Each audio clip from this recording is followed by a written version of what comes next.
webinaire. Vous l'avez compris, on va parler d'un temps fort de l'année, la semaine de la QVCT. C'est un gros moment et si vous êtes présents, c'est que vous l'avez compris, c'est une semaine qui va demander de l'organisation, un temps de préparation. Donc, on va faire en sorte de vous accompagner, de vous conseiller au mieux dans l'organisation de cette semaine. Alors, je vais attendre une petite minute de prochaines arrivées, mais on ne va pas tarder à commencer.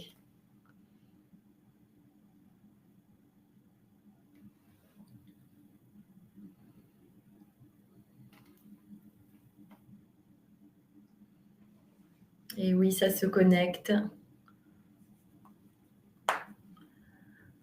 Bonjour, bienvenue à tous.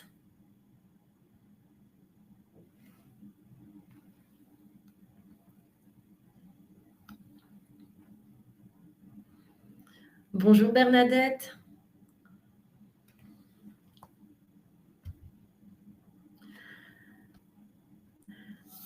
Alors, on va commencer. Avant de commencer, moi, j'aimerais bien savoir un petit peu qui vous êtes, quelles sont vos attentes. Je vais vous partager très rapidement un petit sondage, hein. Vous avez 3 questions. Quel poste occupez-vous au sein de votre organisation? Est-ce que votre entreprise a-t-elle déjà organisé une semaine de la QVCT ou bien est-ce que c'est une grande première cette année?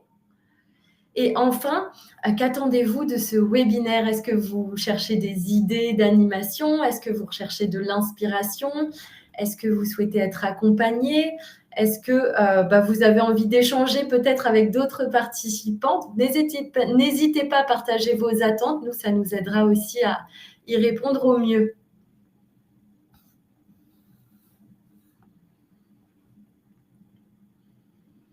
Puis je vous partagerai les résultats dans quelques secondes.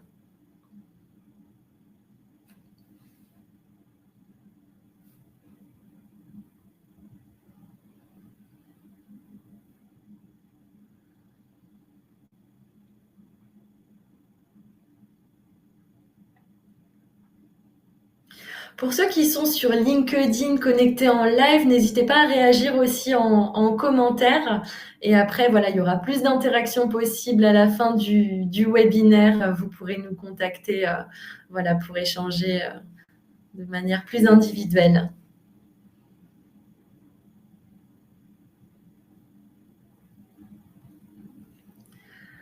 Parfait, donc merci pour vos réponses. Alors, du coup, je vous partage les résultats.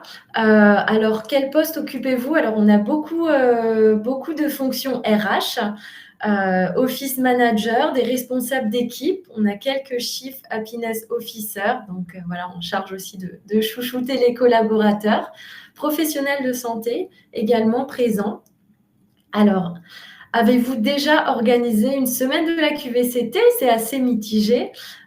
Pour beaucoup, vous avez déjà eu l'occasion de l'organiser, mais je vois que voilà, à 33%, ce serait une première. Donc, on est ravis de vous accompagner dans cette démarche. On va faire en sorte de vous partager nos astuces, nos conseils pour que ce soit une réussite. Et puis, qu'attendez-vous de ce webinaire? Alors, je vois des idées d'animation, de l'inspiration, donc c'est noté, des conseils aussi. Bon, écoutez, vous êtes au bon endroit en tout cas. Merci beaucoup pour vos retours.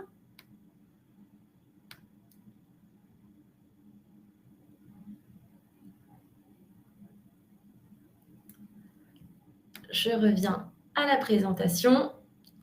Voilà, alors au programme de ce webinaire, on va voir dans un premier temps pourquoi est-ce que c'est important d'investir dans la QVCT. Et on va voir comment est-ce qu'on pourra vous aider dans cette démarche. Enfin, c'est le temps fort de ce webinaire, le temps fort de l'année. On va parler de la semaine de la QVT. On va vous donner des astuces, des conseils, des idées d'action concrètes pour réussir cette semaine. On va parler des grandes tendances 2025 en termes de bien-être au travail. Ça va vous guider, vous donner des idées également. On va s'intéresser à la thématique de cette année.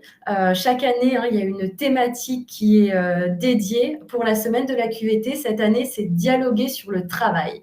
Donc, on va comprendre ensemble cette thématique. Moi, je suis curieuse de savoir un petit peu comment est-ce que vous l'interprétez, qu'est-ce que ça vous évoque, et puis on vous partagera notre lecture aussi à nous de cette thématique. Et à la fin de ce webinaire, vous aurez le plaisir de rencontrer Jennifer Cali.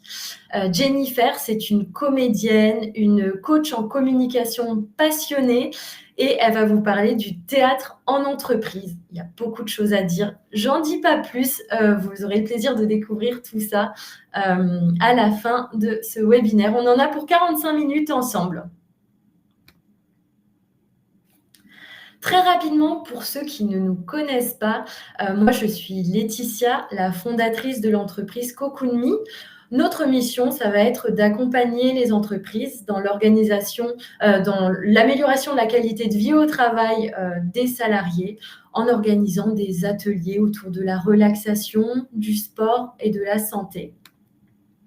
Donc, on propose une diversité d'activités, du massage, de la sophrologie, des rendez-vous sportifs autour du yoga, du pilate, des ateliers de prévention santé autour de la nutrition, l'ostéopathie. On propose aussi des activités inédites de team building. Mais on va aussi vous proposer des conférences thématiques sur des sujets assez variés. On s'intéresse beaucoup à la prévention sur des problématiques spécifiques qui vont impacter la vie en entreprise, les risques psychosociaux, les troubles musculo-squelettiques. On va aborder des sujets liés à la santé au quotidien. Voilà, je ne m'éternise pas plus dessus. On pourra revenir par la suite dessus si vous êtes intéressé, si vous souhaitez en savoir plus. Mais rentrons dans le vif du sujet. Alors, on va beaucoup parler, je vais répéter cet acronyme 50 000 fois dans ce webinaire QVCT, QVCT, mais avant de commencer, c'est bien de comprendre ce que ça veut dire, de bien comprendre cet acronyme. Alors, la QV, on a souvent parlé de QVT pendant très longtemps, mais il faut savoir que le terme QVT, qualité de vie au travail, il a été remplacé en 2022 dans le Code du travail par le terme QVCT. QVCT, qualité de vie et des conditions de travail. Et en fait, l'objectif de ce changement, ça a été de réaffirmer l'importance des conditions de travail.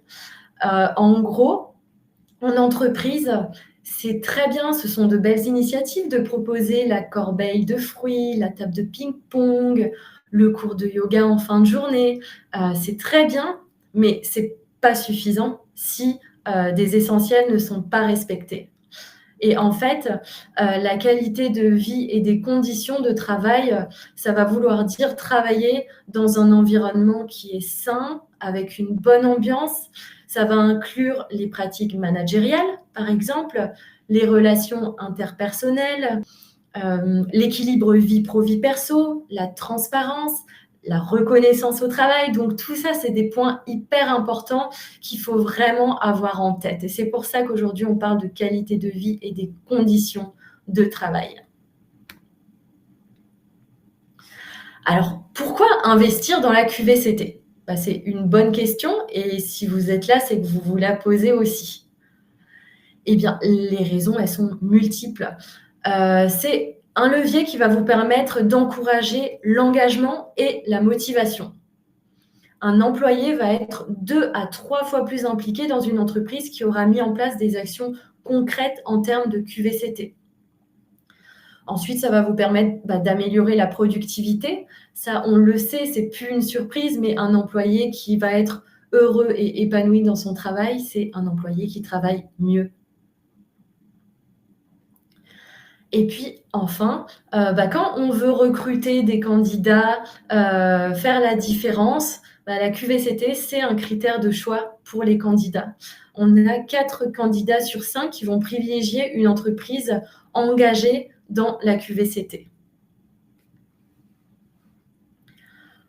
On va beaucoup parler de QVT, QVCT, bien-être au travail, mais par antagonisme, j'aimerais bien qu'on s'intéresse au mal-être au travail. Et je ne sais pas si vous avez une idée de ce que peut coûter le mal-être au travail. Sachez qu'il y a une étude qui est réalisée tous les ans et qui va justement mesurer le coût de l'impact, le coût du mal-être au travail. Donc, à votre avis, n'hésitez pas à réagir sur le chat, à faire vos pronostics. Mais combien peut coûter le mal-être au travail par an et par salarié? N'hésitez pas à, voilà, à partager un petit peu. Ah, Tania, 13 500. C'est intéressant. Je vois que vous réagissez et que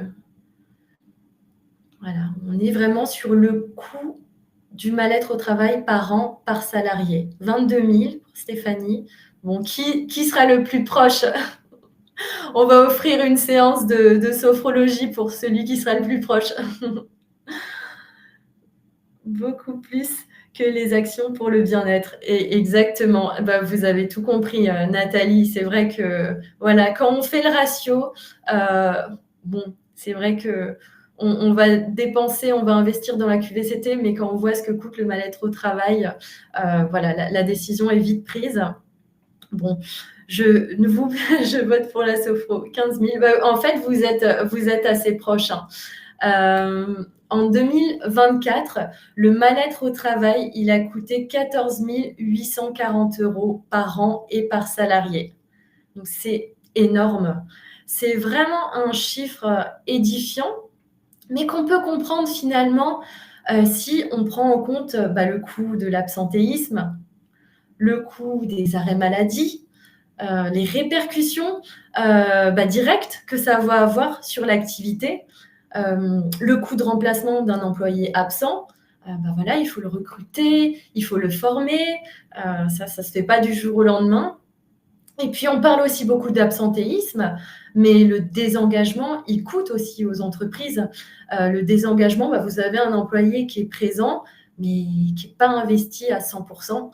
Et là aussi, il y a un manque à gagner. Et le désengagement, ça peut être volontaire ou non. Néanmoins, il va rentrer dans l'addition. Et puis, quand on prend en compte tout ça, voilà, l'addition, elle est vite faite. Je vois que vous étiez proche, hein, donc vous l'avez bien compris. Voilà que c'est intéressant d'investir, en tout cas dans la QVCT. Alors maintenant qu'on a vu aussi combien ça coûte, pourquoi organiser une semaine de la QVCT? Alors moi, petit point de vigilance, et on le répète beaucoup aussi à nos clients, aux entreprises avec lesquelles on travaille, mais la QVCT, c'est pas juste une semaine. La QVCT, c'est toute l'année, et c'est important d'avoir vraiment, de mettre en place des initiatives tout au long de l'année, de pas seulement surfer sur voilà, la vague d'une semaine, faire son post sur LinkedIn. Et voilà, il faut vraiment avoir en tête qu'il faut mettre en place des actions à différents moments de l'année. C'est quelque chose qui va s'ancrer dans la durée. Mais pourquoi finalement dédier, consacrer une semaine à la QVCT? L'idée, c'est vraiment de créer un temps fort autour d'un sujet hyper important. Ça va être l'occasion pour vous de sensibiliser vos collaborateurs sur les questions de prévention santé. Vous valorisez votre engagement RSE, votre marque employeur.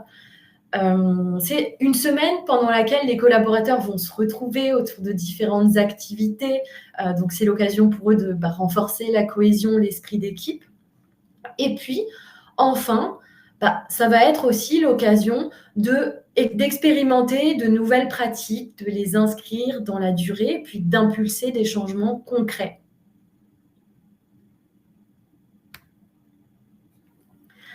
Alors maintenant qu'on a vu pourquoi l'organiser, cette fameuse semaine, on va voir comment la réussir.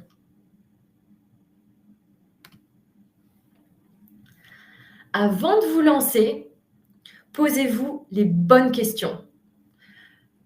Quel est le profil de vos employés? Quel est le profil des employés concernés? Est-ce qu'on est plutôt sur des profils sédentaires, employés de bureau, manutentionnaires, itinérants?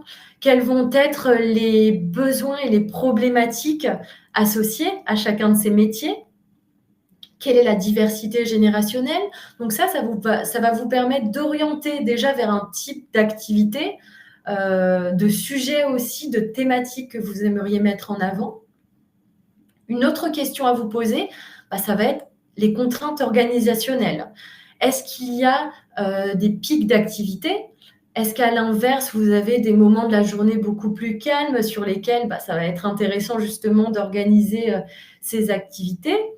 Est-ce que vos collaborateurs sont en télétravail? Est-ce qu'ils sont plutôt en présentiel? Est-ce qu'ils vont travailler en open space? Donc tout ça, ça va vous permettre aussi de définir le format qui sera le mieux adapté, le mieux cohérent en fonction de cette réalité. Enfin, quel est le budget que l'entreprise est prête à allouer? Si vous avez un budget limité, vous ne pouvez peut-être pas faire intervenir des professionnels sur l'ensemble de vos sites. Bah, la visioconférence, ça va être une solution qui vous permettra de toucher tous les collaborateurs avec un budget moindre. Si le budget est limité, bah, je suis certaine que c'est le cas. Vous avez des talents cachés dans vos équipes qui auront voilà, des talents cachés, des expertises particulières qui pourront peut-être partager à leurs collègues dans le cadre de cette semaine. Vous avez peut-être des fans de yoga ou d'autres activités. C'est l'occasion de faire avec peu de moyens. En fait, c'est toujours possible de trouver des solutions.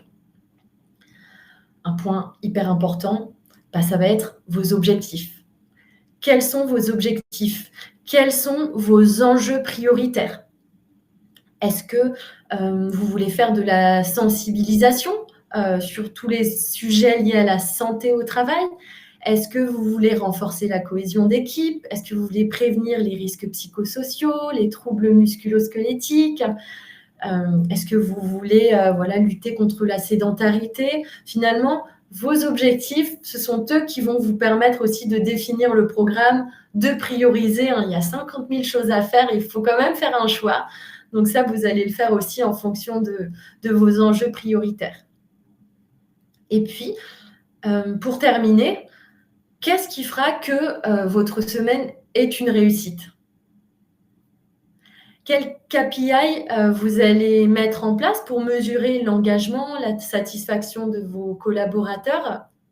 Donc ça, c'est important de le suivre. Hein. Ça vous permettra aussi de voir bah, ce qui a fonctionné, ce qui a moins fonctionné, quel format est le mieux adapté. Ça va vous permettre voilà, d'intégrer vraiment la QVCT dans la durée et puis bah, de mettre en place des actions à l'avenir qui soient cohérentes. Et ça vous permettra aussi plus facilement de bah, négocier un budget à allouer à la QVCT ou à la semaine de la QVCT pour les années suivantes. Donc voilà, pour les questions qu'il faut se poser, qu'il faut avoir en tête. Maintenant, on va vous partager quelques petites clés, des petits conseils pour que cette semaine soit réussie.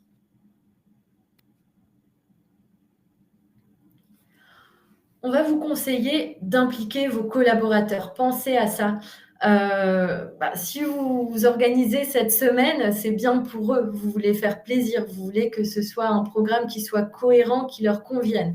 Donc, les mieux à même de vous dire ce dont ils ont besoin, c'est bien eux. Donc, n'hésitez pas à envoyer des sondages, des enquêtes pour voilà, connaître un petit peu leurs envies, pour savoir quels sont leurs besoins.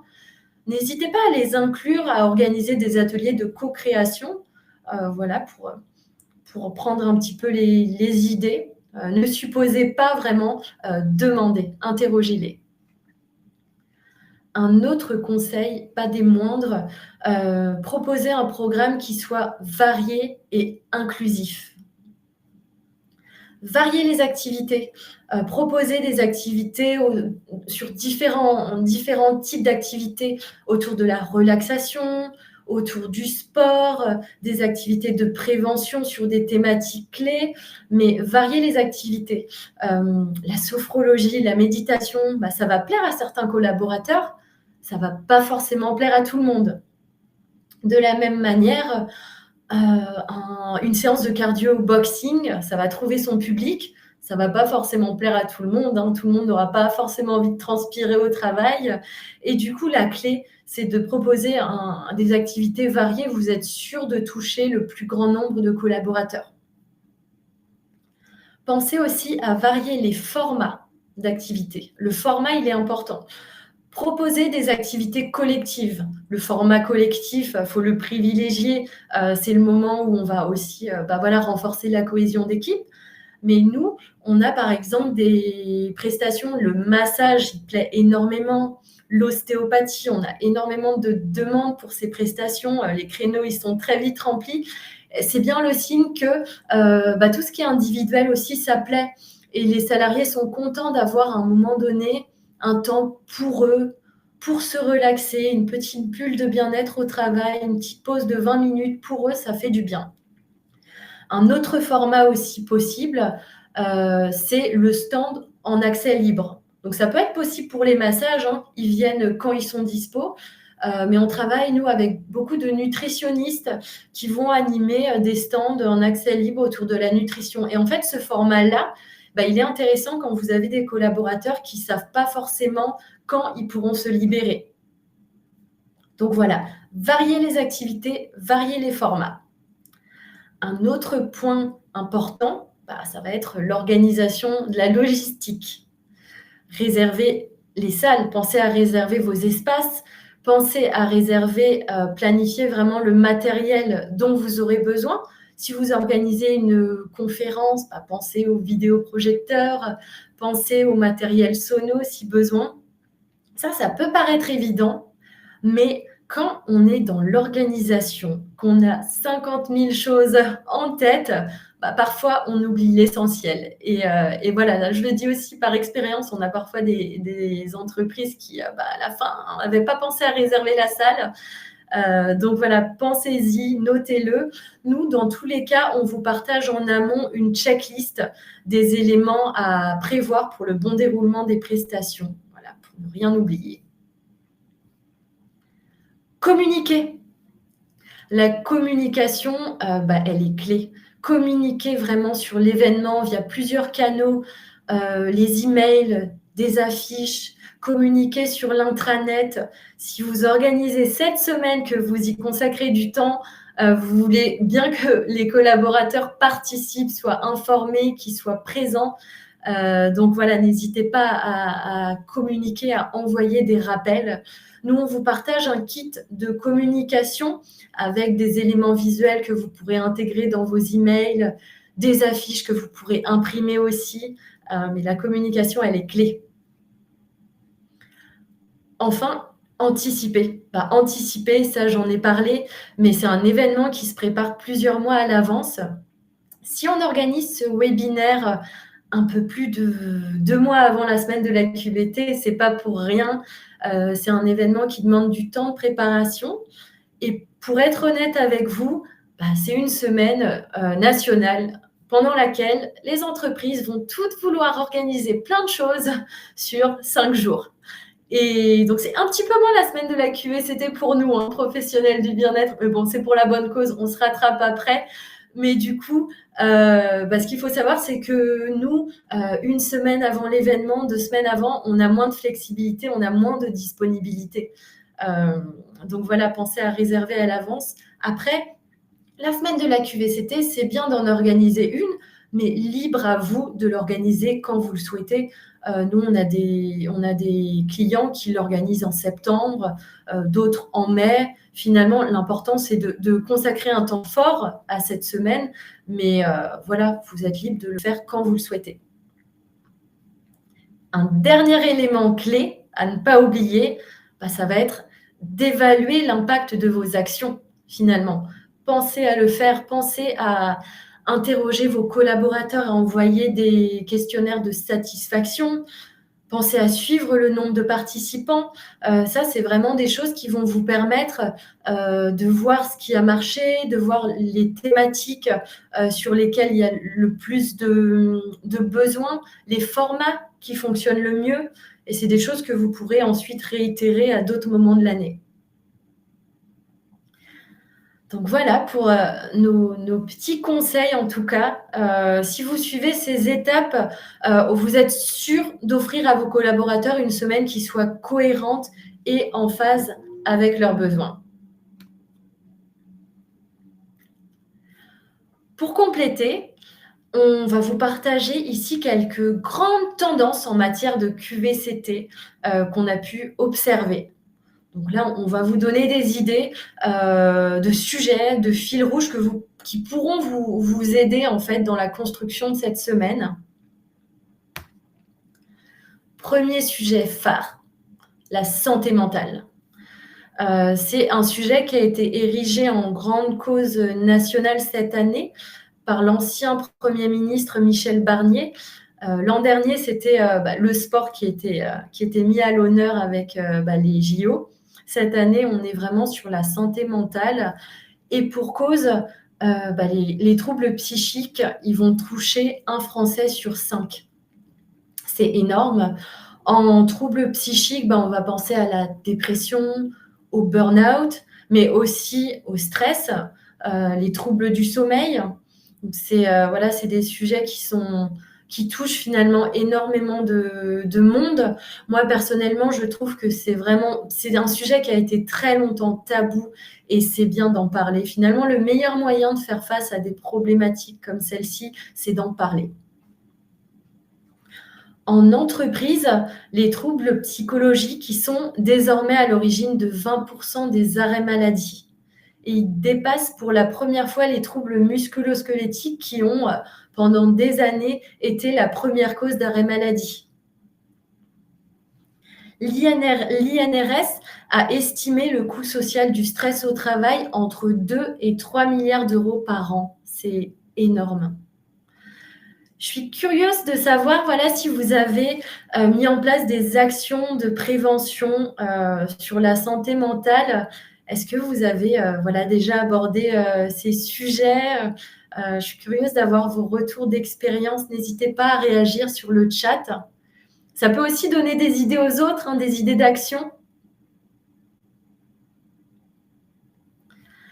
Alors, Stéphanie, travail en cours sur les TMS et la nutrition. C'est super intéressant. Effectivement, les TMS, troubles musculo-squelettiques, on va en parler, mais ils font encore des ravages. Alors, pas encore les TMS, oui. Non, rien sur les troubles psychologiques encore. Donc, vous voyez, c'est bien d'en parler en entreprise, notamment la gestion du stress, l'équilibre vie pro, vie perso, la déconnexion aussi. Donc, c'est des sujets qui vont directement toucher la réalité professionnelle.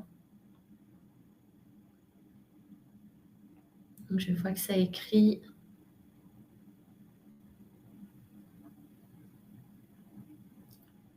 Voilà, non, pas encore. OK. Alors, on va passer à une autre. Alors, j'anime des ateliers sur des sujets équilibre vie pro, vie perso. Alors, en interne, stress, équilibre, vie pro, vie perso. Ah, super. C'est vraiment bien, Tania. C'est des sujets qui sont importants. Une autre grande tendance qui s'ancre dans les habitudes, ça va être le flex office avec la pratique régulière du télétravail. Depuis la pandémie de Covid, le télétravail s'est démocratisé. Et vous le voyez sur le graphique que je vous partage, en fait, 5 ans après, le télétravail reste toujours très courant. On est à un peu plus de 25% de télétravailleurs. Et ça, vous l'avez connu pendant le Covid et je suis certaine que vous le pratiquez encore. Mais le télétravail, il présente de nombreux bénéfices, mais il va aussi présenter des risques. C'est ce qu'on va voir ensemble. Le télétravail, il plaît. Et si il reste aussi courant, c'est que ça plaît aussi aux salariés. On passe moins de temps dans les transports. Clairement, si on peut éviter le RER B en heure de pointe, ça change quand même un peu la donne sur la journée. On va être mieux concentré chez soi, plus autonome. On peut avoir un meilleur équilibre aussi vie pro, vie perso. Pour 78% des salariés, le travail hybride, c'est un atout clair pour leur bien-être. En revanche, le télétravail, il va présenter des risques. Voilà, il faut reconnaître qu'il y a quand même une perte de lien social. Il y a moins d'interaction avec les collègues.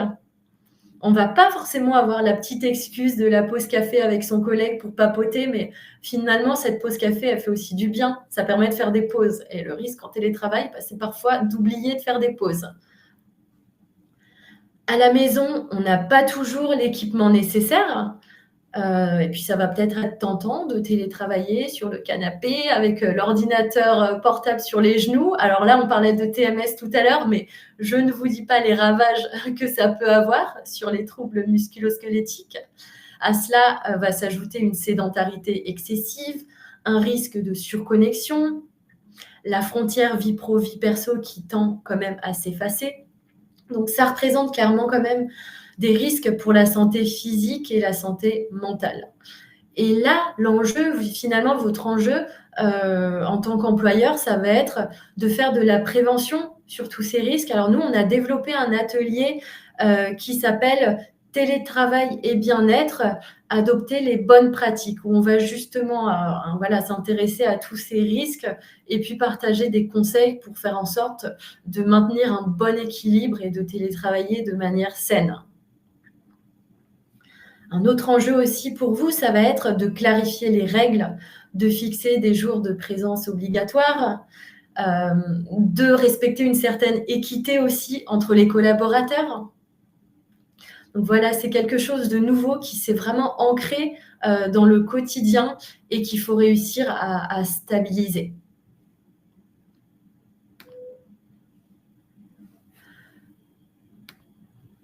Alors, une autre tendance qui s'est ancrée dans les habitudes depuis la pandémie de Covid. Alors, on va parler vraiment des priorités. Et finalement, aujourd'hui, c'est plus tant le salaire, les promotions qui sont au cœur des préoccupations des salariés, mais ça va plutôt être le sens au travail, l'équilibre vie pro, vie perso. On a eu après le Covid en 2022, ce phénomène de la grande démission avec j'ai plus les chiffres en tête exacts, mais énormément de démissions qui ont été enregistrées et c'était bien le signe de remise en question finalement, que les priorités aujourd'hui ne sont plus forcément les mêmes. Il faut prendre en compte aussi l'arrivée de la génération Z sur le marché du travail. Beaucoup n'ont connu que la vie professionnelle post-Covid et clairement, ils n'ont pas forcément le même rapport au travail, les mêmes attentes. Ils vont privilégier des entreprises qui vont être alignées avec leurs valeurs, qui vont être flexibles, respecter l'équilibre vie pro-vie perso. Donc tout ça, c'est des choses qu'il faut vraiment prendre en compte pour rester attractif aussi et répondre à ces besoins accrus des collaborateurs.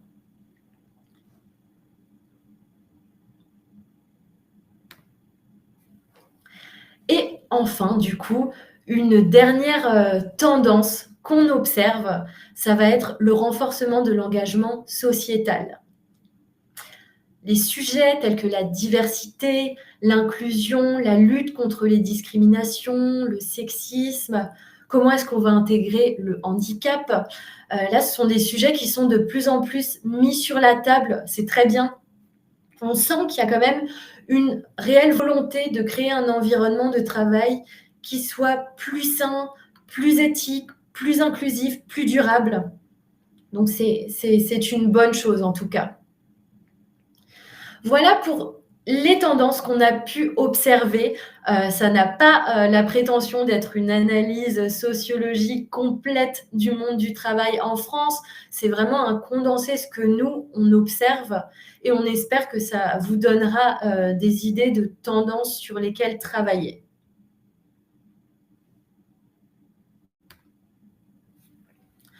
Nous, on a d'ailleurs mis en place un programme de webinaire tout au long de la semaine de la QVCT où on va aborder justement ces sujets phares.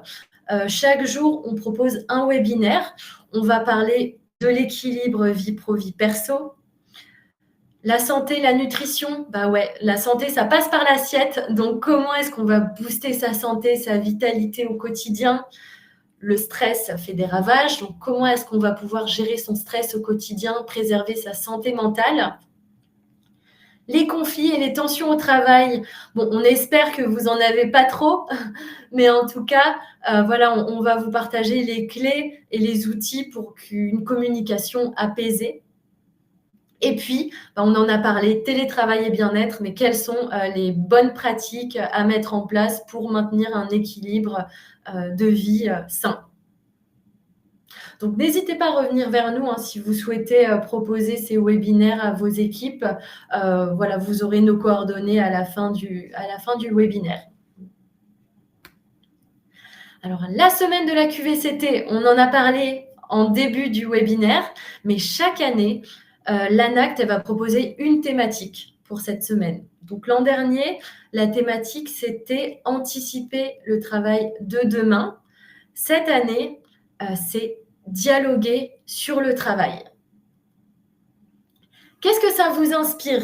Là, je suis curieuse que vous me partagiez un petit peu votre lecture de cette thématique via le chat. Comment est-ce que vous comprenez cette thématique?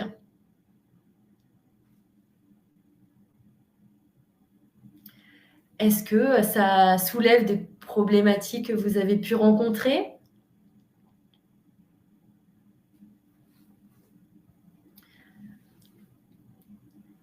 Je vois que ça écrit.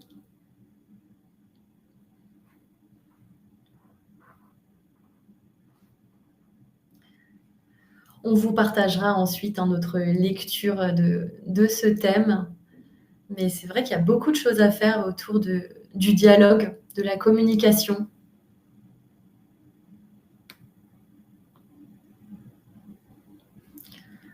Alors, Tania dit, c'est intéressant de comparer l'approche de chacun sur le travail. Il y a tellement de disparités. C'est clair. C'est vrai qu'on n'aura pas tous le même rapport au travail, la même approche. Et c'est bien de comprendre aussi les réalités, les points de vue de chacun. Alors Valérie dit, les professionnels ont besoin effectivement de parler du travail. Oui. C'est bien, vous avez bien compris l'enjeu de cette thématique pour s'investir plus et faire entendre leurs besoins. Mais clairement, c'est ça. Finalement, sans communiquer, on ne peut pas deviner aussi les besoins de chacun et la communication, elle va être clé.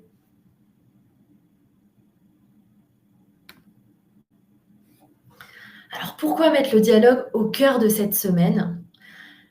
Eh bien, vous l'avez compris, mais l'entreprise, c'est un lieu d'échange, de coopération, mais c'est aussi un lieu de tension, de questionnement. Et du coup, dialoguer sur le travail, ça va être justement d'ouvrir des espaces d'échange pour mieux comprendre, comme Valérie le disait, les réalités de chacun. Donc, quelles difficultés sont rencontrées, quelles contraintes, à quelles contraintes on peut faire face et finalement renforcer la cohésion. Et comment faire pour ne pas être barbant? C'est une bonne question et on va y répondre et je pense qu'on va vous donner des idées en fin de webinaire avec Jennifer qui va parler d'un outil assez puissant et original. Avant cela, il faut le dire, mais le dialogue, il n'est pas toujours évident en milieu professionnel. Il y a plusieurs facteurs qui peuvent être un obstacle au dialogue en entreprise. Il y a des sujets sensibles qu'on ne va pas forcément facilement oser aborder, la charge de travail, les conflits, la santé mentale. Il peut y avoir des barrières hiérarchiques et on peut avoir le sentiment de ne pas forcément pouvoir s'exprimer librement face à sa hiérarchie. Le manque de temps ou la pression, tout simplement, si on ne va pas offrir des temps à l'échange, dédier des temps à l'échange, en fait, on ne va pas échanger du tout et on va garder les choses pour soi.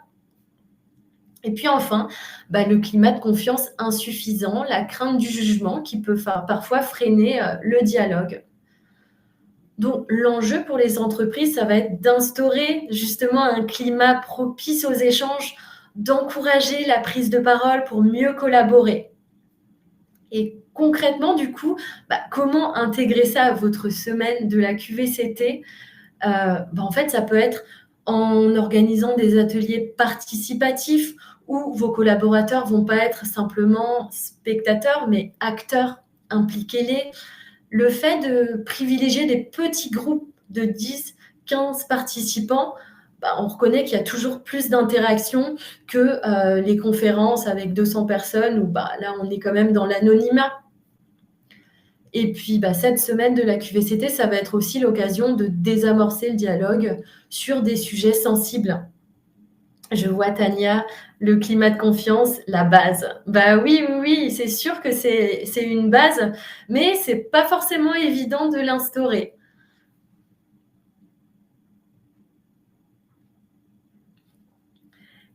Et justement, en parlant de désamorcer le dialogue, ah oui, pas évident du tout, effectivement. Alors, en parlant de désamorcer le dialogue sur des sujets sensibles, nous, on est très content de vous parler d'un outil assez puissant et original, pour justement favoriser la communication. Et pour ce faire, elle le fera bien mieux que moi. Mais du coup, j'ai le plaisir de vous présenter Jennifer Cali, qui est comédienne, coach en communication, avec qui on a l'habitude d'intervenir en entreprise. Et du coup, Jennifer va vous parler du théâtre en entreprise. Bonjour à tous, bonjour Laetitia. Hello Jennifer. Merci beaucoup de m'accueillir. Avec plaisir. On est content de te recevoir sur ce webinaire. Et là, je m'adresse à tous les participants aussi, pendant l'interview, pendant l'échange. Si vous avez des questions à poser à Jennifer, n'hésitez pas à les poser. Je lui poserai. Comme ça, vous pourrez en savoir un petit peu plus sur les formats qu'on peut proposer. Jennifer, il y a quelques semaines, on est intervenu dans une entreprise on a proposé des prestations de théâtre forum dans le but de sensibiliser à tous ces enjeux de bien vivre ensemble au travail. Ça avait beaucoup plu. Est-ce que tu peux expliquer du coup rapidement en quoi consiste le théâtre forum, comment ça fonctionne concrètement? Alors concrètement, le théâtre forum, ça permet d'aborder des sujets sensibles, on va dire sans passer par une réunion PowerPoint. En fait, ce qui va se passer, c'est que on va être des improvisateurs, on va jouer sur scène des problématiques que le public vont nous donner. C'est-à-dire que c'est des problématiques que vous vivez au sein de l'entreprise. Je vais vous donner un exemple. Par exemple, si on parle de harcèlement ou même de bien-être au travail, eh bien, on va prendre cette problématique. Le public va nous proposer une situation. Nous, on va la jouer sur scène. Évidemment, eh bien, ça va mal se passer. Et ensuite, on va faire un retour vers le public et on va demander au public pourquoi, à votre avis, ça s'est mal passé. Quels sont les outils qu'on pourrait mettre en place pour que cette situation se passe bien? Ensuite, nous, les improvisateurs, on va rejouer cette situation avec les outils donnés par le public pour voir si ça fonctionne mieux. L'idée, c'est vraiment de créer un effet miroir avec l'entreprise, avec ce qu'ils vivent à l'intérieur de l'entreprise et de se questionner ensemble pour trouver des outils qui puissent être utilisés au quotidien. Ah, top. C'est hyper intéressant. Justement aussi de créer un effet miroir où, on peut se reconnaître dans certaines situations, mais il n'y a pas forcément de jugement. Exactement. Il n'y a Voilà. personne qui est ciblé, on ne donne pas de nom en particulier. C'est vraiment l'idée de se dire on l'a vécu ou on a entendu cette situation dans l'entreprise. Du coup, on collabore ensemble, on réfléchit ensemble à trouver une solution. On travaille vraiment sur la notion d'empathie, sur les émotions, parce que forcément, quand on voit les choses se dérouler en face de nous, eh bien, on n'a pas forcément le même raisonnement que si on entend juste parler de ça en réunion, en fait. Oui. Et quelle thématique est-ce qu'on va pouvoir aborder avec le théâtre forum? Alors, on va pouvoir aborder vraiment toutes les thématiques, qui concernent l'être humain, j'ai envie de dire, en général. On va pouvoir aborder, ben, les tensions dans les équipes, bah, le bien-être, les situations de harcèlement, les risques psychosociaux, la discrimination, l'inclusion, les conflits intergénérationnels et vraiment la liste est très, très longue. Mmh. En fait, c'est tout. En fait, nous, on s'adapte à votre demande. Généralement, si vous avez une demande, ce qui se passe, c'est qu'un de nos comédiens improvisateurs va discuter avec le client justement pour récolter un petit peu les problématiques au sein de l'entreprise pour que nous, en amont, on se dise d'accord, on va partir là-dessus, là-dessus, il y a telle problématique. Bien évidemment, on s'adaptera aux situations qui seront demandées, mais on Oui, sera à même d'y répondre concrètement en jeu. bien sûr. Et et du coup, en quoi est-ce que le théâtre forum, c'est un outil justement pertinent pour aborder des sujets sensibles qu'on n'osera pas forcément aborder, on en parlait, mais autour d'une table, en réunion? En quoi est-ce que ce format-là, il va être pertinent? Bah, c'est le côté ludique. En fait, on oublie qu'on est dans le cadre du travail et du coup, les gens libèrent la parole beaucoup plus facilement et ça évite, le discours, culpabilisant ou moralisateur. On est vraiment ensemble justement, on collabore ensemble, bah, dans la joie parce que voilà, on essaie de rire de certaines choses, se dire: «Alors, comment on va trouver ça ensemble? Comment on va faire bouger les comédiens improvisateurs sur scène ensemble?» C'est vraiment un effet miroir qui fait qu'on a envie bah, de trouver des solutions ensemble, en fait. Mmh, super, c'est vraiment intéressant. J'espère que ça vous donnera des idées, que ça vous donne envie aussi d'en savoir plus et de tester ce format. Hem, Tu proposes, Jennifer, aussi des formations, des coachings en éloquence, en communication, hem, où tu vas accompagner, voilà, des managers, des Mmh. collaborateurs dans la prise de parole, la préparation de réunions, la prise de parole en public. Mmh. Quel est le lien entre la posture du comédien et celle d'un manager ou d'un collaborateur en prise de parole? Eh bien, je dirais que c'est la présence.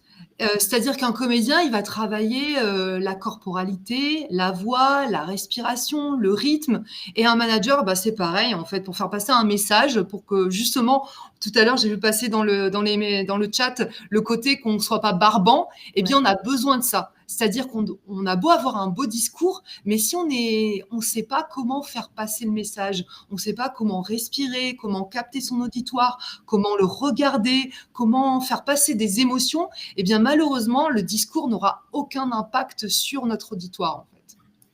Bah oui, oui, oui, non, c'est clair. Et comment est-ce que, quels sont les blocages, peut-être les blocages les plus fréquents que tu observes chez tes clients quand ils doivent prendre, la parole?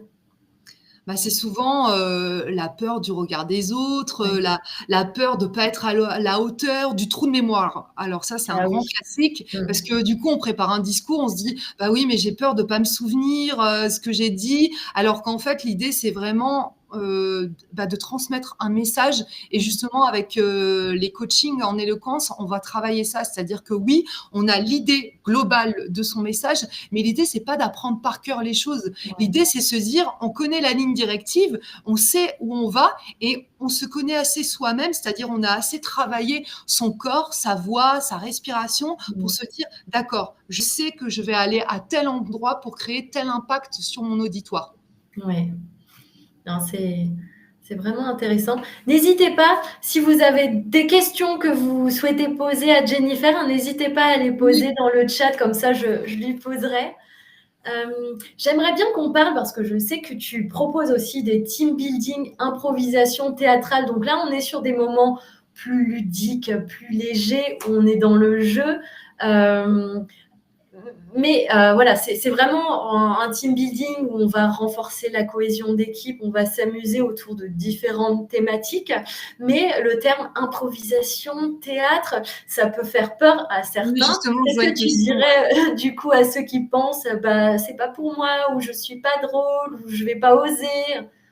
Alors effectivement, je sais qu'il y a beaucoup, par expérience, de réticence dans les entreprises par rapport au théâtre, parce qu'on a peur de se ridiculiser, se dire: «Bah non, moi je fais pas du théâtre, c'est un truc d'artiste». Bah, déjà, en fait, c'est se dire que c'est fait pour tout le monde, le théâtre, justement. Si on a peur d'y aller, c'est parce qu'on a peur de sortir de sa zone de confort, on a peur de faire des erreurs, et le théâtre, justement, ça apprend à désacraliser l'erreur. On apprend à coopérer ensemble, à écouter les autres vraiment et pas seulement les entendre, à créer un discours ensemble, un dialogue. Ça se crée à deux. Même quand on transmet un message à quelqu'un, on ne transmet pas de la même manière si on s'adresse, je sais pas, à Paul, à Jacqueline, parce qu'en fait, on a des entités différentes en face de nous. Il faut être capable de se dire, je capte l'énergie de cette personne, je vois comment elle me regarde, et donc du coup, mon discours, je vais m'adapter à elle, en fait. Je vais adapter mon discours à elle. Oui, oui, oui, tout Et à par fait. expérience, justement, un petit peu pour parler de mon expérience à moi, moi personnellement, j'étais pas du tout faite pour le théâtre à la base. Quand j'étais plus jeune, j'étais bègue, j'avais un énorme problème d'élocution, j'ai fait énormément d'orthophonie. C'est vraiment le théâtre qui m'a aidée à sortir de ma zone de confort et à me sociabiliser. Et donc, je sais surtout à quel point c'est compliqué de se dire, bah, je vais faire du théâtre, mais l'idée, c'est que ben, je vais pas, comment dire, évidemment, je capte mon groupe au moment présent, c'est-à-dire que je vais pas prendre une personne et dire bah vas-y, à toi maintenant tu vas me faire ton discours. Non, c'est pas du tout ça l'idée. L'idée, c'est que j'amène le groupe au fur et à mesure dans quelque chose de ludique, en team building, pour justement se dire allez, on rigole ensemble, on travaille la cohésion d'équipe, on travaille l'écoute, et après au fur et à mesure, eh bien les gens qui étaient les plus réfractaires généralement, bah, c'est ceux Oui, à la fin qui vont oui. passer, qui vont écrire des scènes, qui vont être super opérationnels à la fin de la séance, quoi. Je sais Ouais, pas je comment te dire. rejoins sur ça et c'est vrai que bah, les team building qu'on a pu organiser, je vois qu'il y a un avant et un après. Bah oui. On sent qu'au début, bon, bah, voilà, il y a Ouais. un petit temps voilà, pour se mettre à l'aise, mais les collaborateurs qui ressortent du team building ne sont plus les mêmes. On sent que voilà, ils ont passé un bon moment et en fait, il y a un moment où on lâche prise, les barrières tombent et du coup, il y a un cap qui est franchi. Mais du coup, voilà, c'est une belle activité à tester. Voilà, bon, je vois qu'il est Ah oui, 12h23. On oui. a été pipelette. On va clore ce webinaire. En tout cas, merci à tous pour votre participation. On est ravis du coup d'avoir pu échanger autour de la semaine de la QVCT. N'hésitez pas à nous partager dans le chat s'il y a des thématiques que vous aimeriez aborder dans le cadre d'un prochain webinaire. Voilà, nous, on est très à l'écoute, très curieux à l'écoute et on n'hésitera pas à les aborder, en tout cas à vous accompagner sur les sujets qui comptent pour vous. Donc, n'hésitez pas. Vous avez ici nos coordonnées. Si vous souhaitez en savoir plus, aller plus loin, n'hésitez pas à nous contacter. On sera ravis de répondre à toutes vos questions. Merci en tout cas pour le temps que vous nous avez consacré. Je maintiens le chat ouvert. Voilà, si vous avez des retours. Alors, pouvez-vous nous transmettre la présentation? Oui, ben, on vous la transmettra. Aussi, un bonus, on va vous partager un e-book. Comment organiser votre semaine de la QVCT? On va reprendre un peu les grands axes, les grands points à ne pas oublier. Donc ça, vous le recevrez par mail pour ceux qui sont inscrits. Vous le recevrez par mail. Pour ceux qui sont en live sur LinkedIn, n'hésitez pas à nous contacter, soit en commentaire sur LinkedIn, soit par email. Vous avez nos coordonnées.